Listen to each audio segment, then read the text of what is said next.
Today we're installing our Simpson D3 harnesses on our 2023 Kawasaki KRX.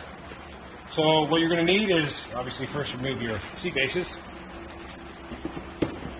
You're going to need a 17 millimeter socket, deep socket and short, 17 millimeter wrench, and a 14 millimeter socket as well.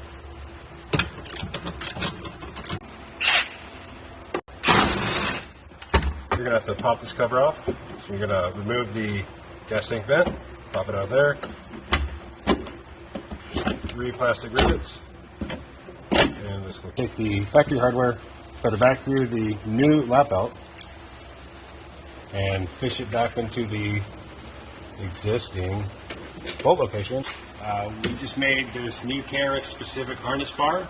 You're going to be pulling these 2 bolts out of the cage. This drops right in, attaches with M8s and these M12s up here. And this will be available soon. And you simply just bolt in your new harnesses. On the driver's side, same process. You will see that there's the seatbelt safety switch coming out of this side.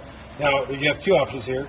You can remove the center console to find a plug, and they have KRX specific bypass plugs available, or you could just cut the 2 wires, solder them together. For your 5th point brackets, you're going to loop them around this bar here.